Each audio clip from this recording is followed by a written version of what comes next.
What's up, tribe? How you guys doing? This is going to be your review for, excuse me, Love and Hip Hop New York. Excuse me, y'all. Y'all know I'm dealing with this, whatever this is I'm dealing with. Love and Hip Hop New York, Season 8, Episode 4. So, look. We started the episode off talking about, we see, I done lost it already. Oh, shoot. Oh, daggone it. Jock and, Carly. Y'all know they've had this back and forth flirt on, flirt off thing, but Carly really seems like she's in a better place, y'all. And you know, she's on his radio show and they're sort of talking, and he says, you know, congratulations on your engagement. You know, he said, but you know, where don't dude come from? It seemed like he just kind of came out of nowhere. Who's this guy? And she was like, well, you know, actually your manager introduced us. And he was like, oh, okay. But she invites him to the engagement party because she said, look, two exes can be in a room together. It's all good. Like, I don't have anything. There's no feelings. There's nothing for Jock. Like, we're just in a good place and it's all good. So, you know, and then she said that she's actually taking classes on becoming a sex coach, I think she said. And of course he was like, well, you know, you good at it. You could do that. I said, Jock, you gonna get your ass in trouble. Or Carly, you gonna get your ass in trouble. Either one. But that's where we start off. And so then we get into Teairra and Akbar. Now look, first of all, one of my biggest pet peeves are them goddamn bonnets. And her ass showed up in a damn bonnet. I cannot stand when I see people out in public with them bonnets on their head. When my students come to school, I be the first one to like, take that bonnet off your head. Take that bonnet off your head. Now come out the house with a bonnet on your head. Anyway, they get to talking. Now look, y'all, see if y'all can follow this. Akbar knows the King family. So Akbar and Teairra are really good friends. But Akbar is also working with Moniece in the studio. That's who Moniece was talking about last week that she's doing some studio work with. Because she met Akbar about a year ago through K. Michelle. All these people know all these people and they know each other. And she's trying to now, to Akbar's credit, she is trying to let Teairra know, don't get caught up with this scrap shit. Her thing is, I'm not getting in the middle of it, so I'm not gonna tell Teairra about Moniece, and you know, because I ain't trying to get in the middle of it. Now my problem is you told Moniece about Teairra, so if you wasn't really trying to get in the middle of it, you put yourself in the middle of it. You should have just not said nothing to either one of them. You said something, you see what I'm saying? But okay, so she didn't say anything to Teairra, but she did tell Teairra, leave scrap alone. And she said, now, when it backfire, don't say nothing to me. So she was kind of giving her some breadcrumbs, but she didn't come right out and say, look, you might not want to mess with him because he's still messing with his ex. But, okay. I mean, not messing with his ex. He's messing with Moniece. But Teairra talking about when he was in jail, they talked about getting married, and they talked about having another baby, and he told her not to get her tubes tied. Now, I don't know if I believe all of that. I don't know. He might have said that to you when he was trying to get you to put some money on his commissary a year ago. I don't know if he really meant that. I don't know if I believe he said all that to you. You know, women hear what they want to hear sometimes. I don't know if he said all that. But he may have shit. Who knows? Anyway. So, then we see Scrap talking to his mom. And his mother told him to. His mother said, look, what's up with this Teairra throwing you a welcome home party? What's up with that? And he was like, man, you know, if she want to throw me a party, she want to throw me a party. I ain't tripping. She said, look, don't play no games. I like Moniece. I think you and Moniece are good together, but don't play with her. And don't lead Teairra on. You know, and Karen's thing is, well, I'm trying to be nice to Teairra because, you know, that's the mother of the baby. But I ain't really messing with her too much. She done went out here and got married and had another baby and everything else. And now all of a sudden, now she want to be back in Scrap's life. Nah, I ain't messing with it. But his mother gave him some good information. I mean, gave him some good advice and said, don't play games. Don't lead her on.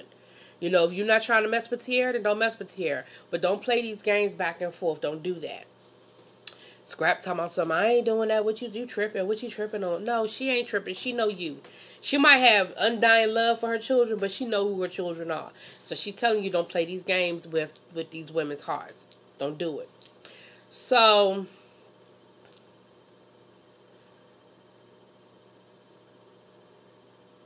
Bambi and Scrap are chilling at the house.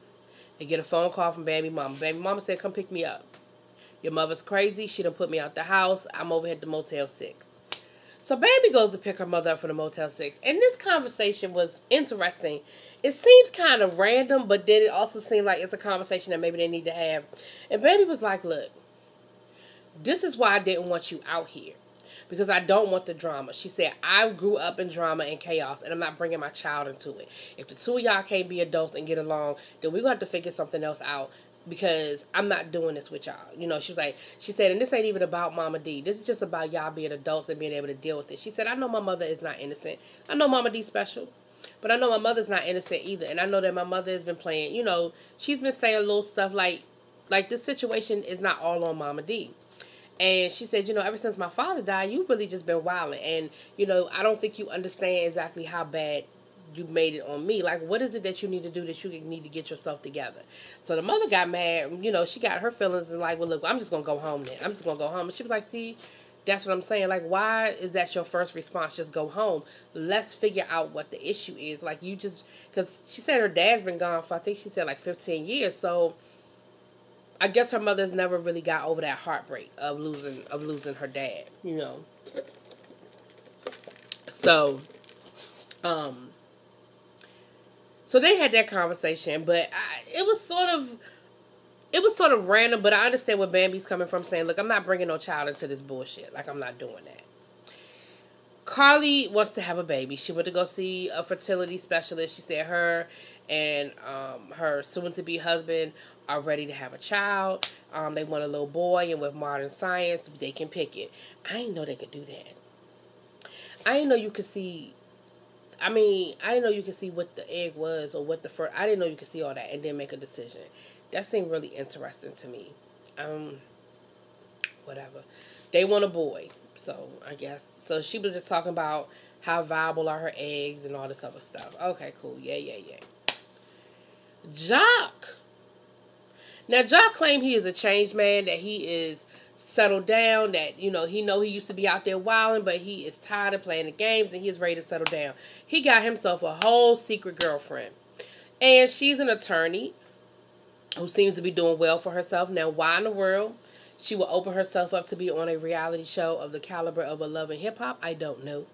But, you know, she seemed like, and she said they done bought a house together. They got businesses together. They've been together.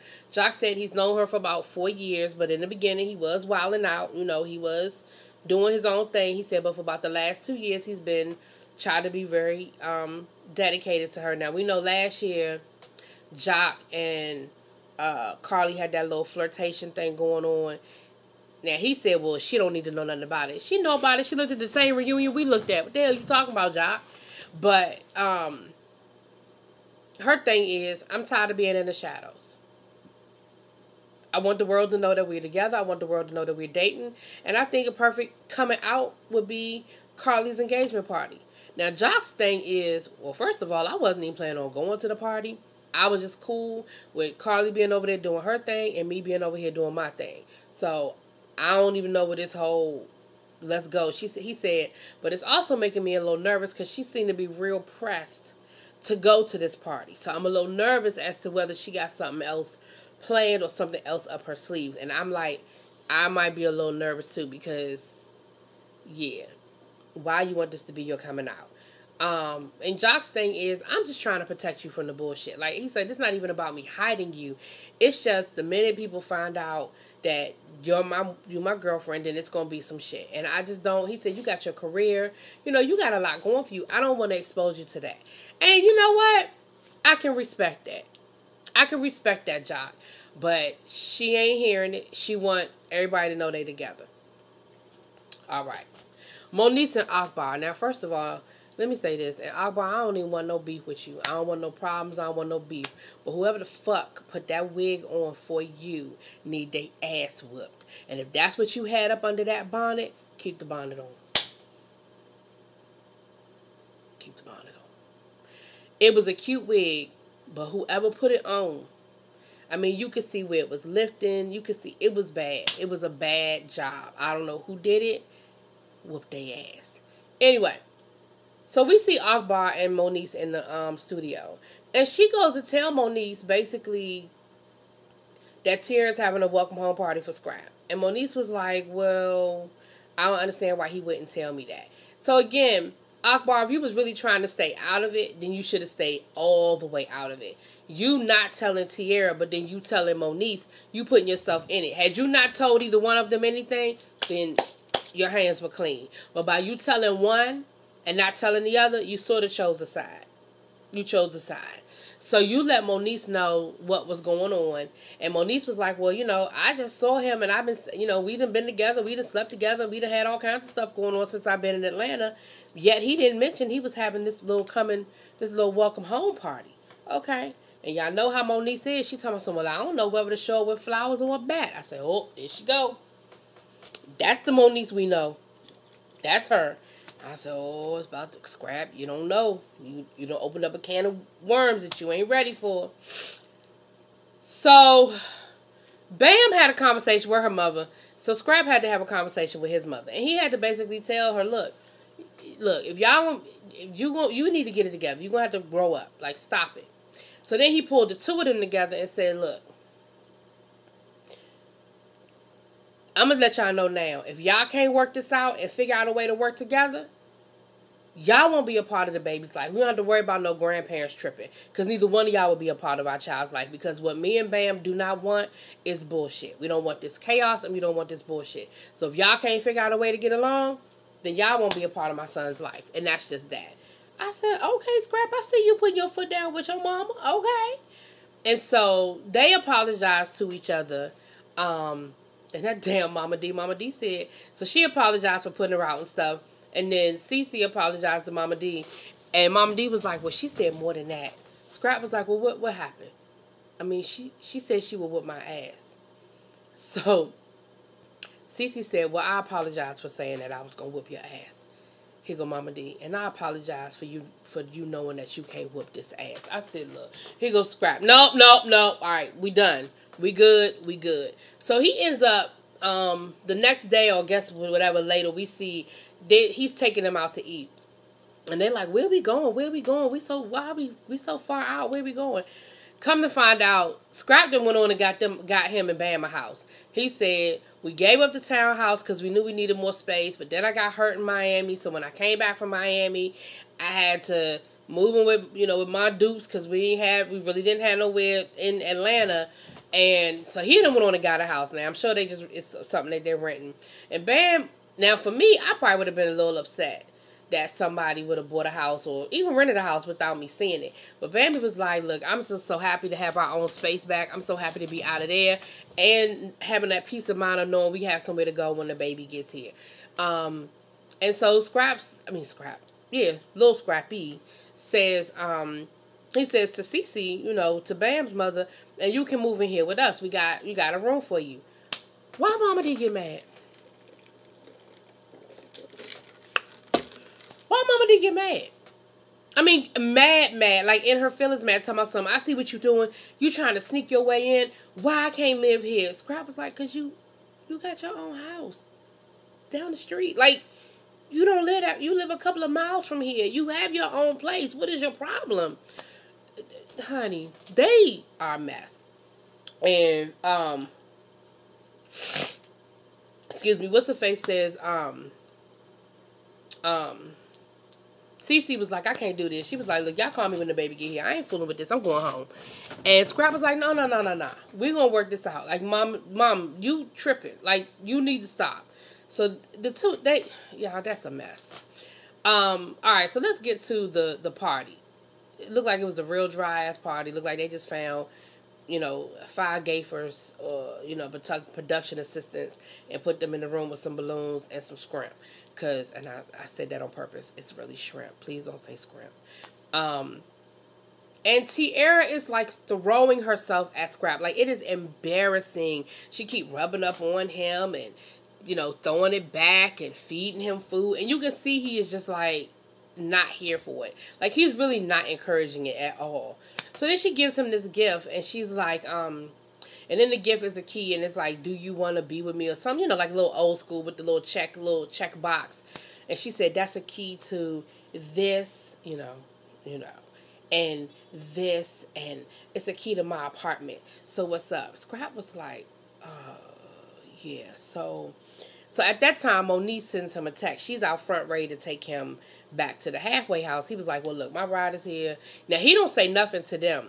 He tells his brother, Monique is outside. I'm going to go ahead and roll, So the brother, so when they see him walking out the door, Tierra like, where he going? What's going on? Where he going? And Scrap talking about something, Scrap brother talking about something, he just need a fresh air. He just needs some fresh air. Knowing good and damn well that man about to leave. He get in the car with Monique, and Monique was like, you didn't tell me that Tierra was going to throw a party for you. And he was like, look, it wasn't my place to invite you. See, she didn't say nothing about inviting her. She said you didn't tell her about it. He was like, see, there you go, getting all upset. She was like, I'm not upset. And she really, now, her face, that smile didn't meet her eyes, but she really wasn't. She didn't get loud with him. She didn't start cussing him out or none of that. So I was like, you anticipate her having an attitude, because she really didn't. She said, I'm not upset. She said, I'm a little bothered that you didn't tell me, but I'm not upset. And so he apologized for not telling her, and they kissed, and he was like, you ready to go? And they pull off. He done left them in there having this party.